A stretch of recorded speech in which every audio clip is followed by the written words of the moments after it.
नमस्कार। Liquid state के second lecture में हम लोग डिस्कस करेंगे आयरिंग थ्योरी ऑफ लिक्विड, द्रवों का आयरिंग सिद्धांत। आयरिंग ने सन 1993 में द्रवों की संरचना के संबंध में एक मॉडल दिया, जिसके अनुसार द्रवों के अणु के मध्य रिक्त स्थान होता है, मानी स्पेस इसके अंदर होती है। इस रिक्त स्थान को मुक्त आयन यानी फ्री वॉल्यूम कहा गया, फ्री आयतन कहा गया। किसी द्रव में सामान्य ताप और दाब पर द्रव के कुल आयतन का लगभग 3% मुक्त आयतन होता है।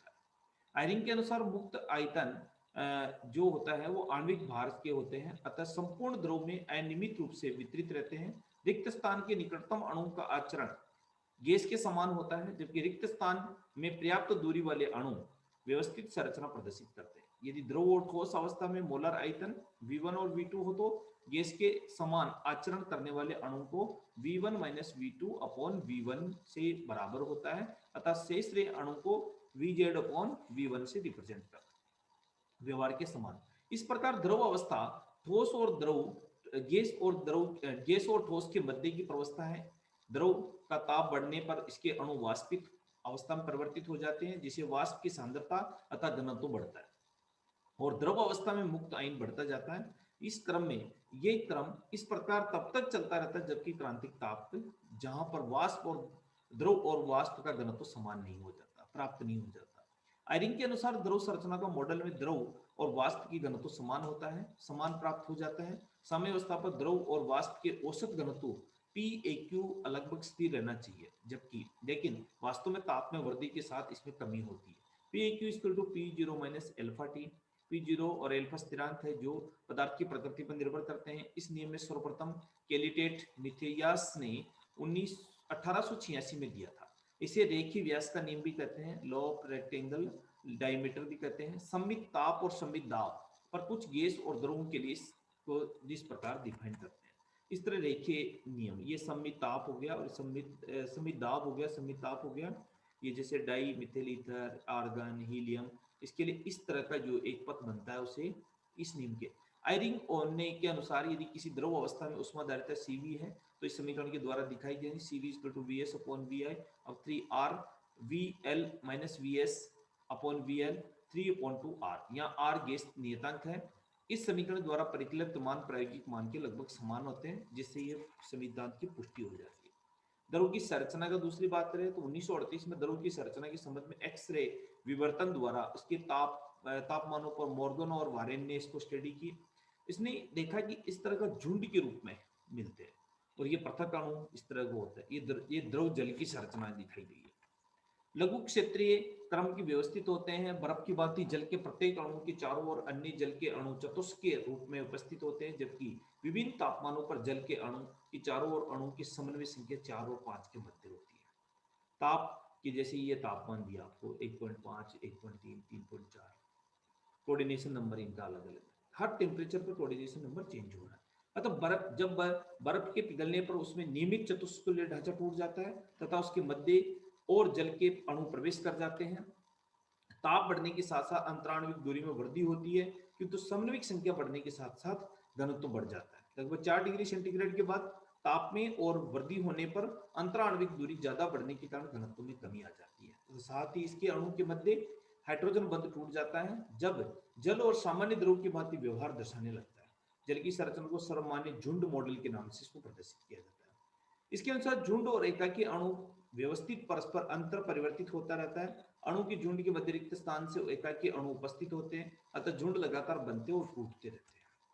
ठोस द्रव और गैसीय अवस्था में संरचनात्मक भेद करें, स्ट्रक्चरल डिफरेंस की बात करें तो ठोस अवस्था में अवयवीकरण नियमित रूप से व्यवस्थित होने के कारण गति के लिए स्वतंत्र नहीं होते हैं, जबकि द्रव में अणु कंपन और घूर्णन गति और गैस के साथ स्थानांतरण कंपन घूर्णन गति के लिए स्वतंत्र होते हैं। सामान्यतः संपीड़ितता को संपीड़ितता गुणांक द्वारा व्यक्त किया जाता है। एक निश्चित ताप पर दाब में इकाई वृद्धि के साथ किसी पदार्थ के आयतन में हुई कमी और उसके प्रारंभिक आयतन के अनुपात को संपीड़ितता गुणांक कहते हैं। यदि किसी ताप पर एक और पी दाब पर अणु के आयतन जो होता है V0 Vp है, तो संपीड़ितता गुणांक K equal to V0 minus Vp upon V0 P minus 1, अर्थात Vp equal to Vp 1 minus K P minus 1। द्रव के दाब में 10 से 20 गुना वृद्धि करने पर आयतन में कमी बहुत कम होती है, अतः ठोस में से ये नगण्य होती है। ताप बढ़ने से अंतराणविक दूरी में वृद्धि के कारण आयतन में वृद्धि होती है। इस तापीय प्रसार को तापीय प्रसार गुणांक के रूप में व्यक्त किया जाता है।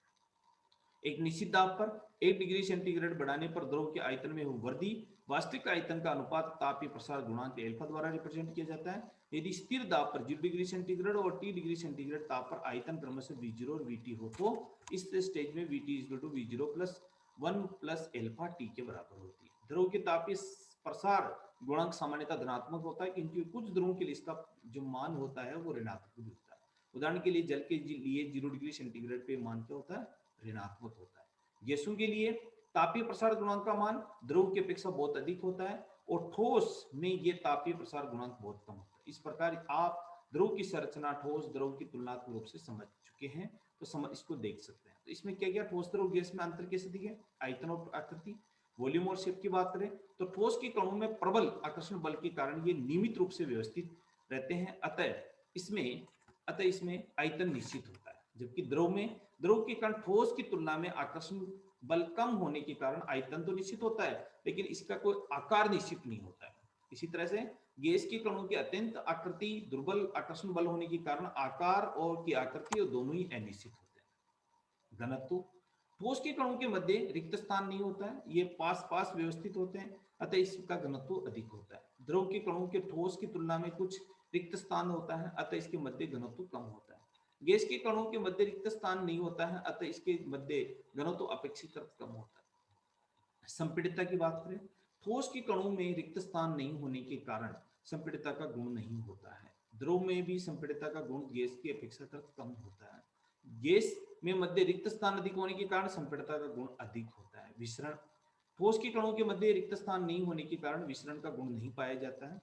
द्रव के कणों के मध्य कुछ रिक्त स्थान होने के कारण इसमें एक दूसरे द्रव में विसरित हो जाते हैं, लेकिन गैसीय अवस्था में गैस के कणों के अधिक रिक्त स्थान होने के कारण विसरण का गुण अधिक मात्रा में पाया जाता है। श्यानता की बात करें तो ठोस के कणों की श्यानता का गुण बिल्कुल नहीं पाया जाता है, क्योंकि ये एक निश्चित ज्योमेट्री में रहते हैं। द्रव के कणों में श्यानता गुण सामान्यतः ऊपर से नीचे की ओर बहने की प्रवृत्ति होती है। गैस के कणों में श्यानता का गुण बहुत अधिक पाया जाता है, सभी दिशाओं में विचरण कर सकती है। तापीय प्रसार गुणांक, ये संकोचन में थर्मल एक्सपेंशन और कंस्ट्रक्शन। सामान्यतः ठोस में तापीय प्रसार संकोचन गुणांक बहुत कम होता है। द्रव में तापीय प्रसार संकोचन गैस की तुलना में कम और ठोस से अधिक होता है। गैस में तापीय प्रसार गुणांक संकोचन गुणांक अधिक होता है। पृष्ठ तनाव, सरफेस टेंशन, ठोस में पृष्ठ तनाव नहीं पाया जाता है, जबकि द्रव में पृष्ठ तनाव होता है। और गैस में पात्र की सभी चारों दीवारों से समान दाब लगता है।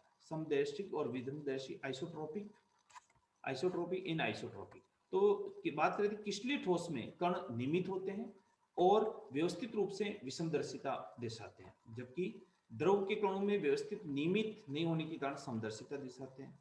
और इसके बात करें गैस के कणों में कण भी अनियमित होने के कारण समदर्शिता दर्शाते हैं। तो ये इनके बीच में तीनों सॉलिड लिक्विड गैस के बीच में डिफरेंस हो गया। अब आता है लिक्विड क्रिस्टल।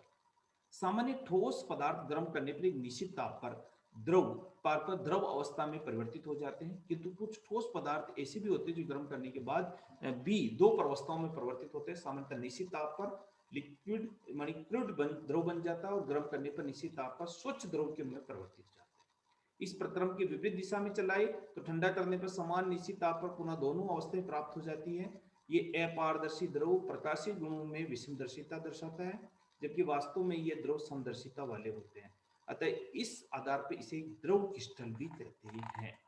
अब द्रव क्रिस्टल की बात करते हैं। जैसे क्योंकि द्रव क्रिस्टल में अधिकांश गुण श्यानता, पृष्ठ तनाव, गतिशीलता द्रव के समान होती है, न कि क्रिस्टलीय ठोस पदार्थों की तरह।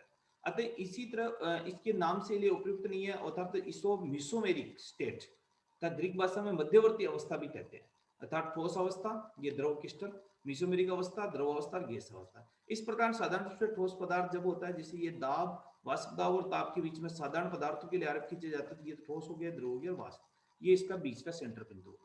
लेकिन द्रव अवस्था के लिए क्रिस्टलीय ठोस, द्रव क्रिस्टल, द्रव और वाष्प, ये स्टेज इसकी बढ़ जाती है। तो ये इसका बेसिक डिफरेंस है। मिसोमेरिक अवस्था प्रदर्शित करने वाले सामान्यतः लंबी श्रृंखला वाले कार्बनिक यौगिक होते हैं, जिसके सिरे पर -QR, -COR आदि समूह, जिसमें CN, नाइट्रोजन आदि प्रदर्शित करने वाले प्रथम ठोस कोलाइड स्टेट, कोलाइडल बेंजोएट, ये इस तरह की अवस्था देखने को मिलती है। जैसे कोलेस्ट्रॉल बेंजोएट में संक्रमण एक ताप 145 डिग्री मेसोमेरिक स्टेज मिलती है, स्वच्छ द्रव बन जाता है। मेसोमेरिक दर्शाने वाले ये पदार्थ हो गए, जैसे अलग अलग के साथ में संक्रमण ताप इतना और गलनांक इतना, इसके द्वारा इसको रिप्रेजेंट कर सकते हैं। तो ये मेसोमेरिक स्टेट को डिफाइन करता है। धन्यवाद।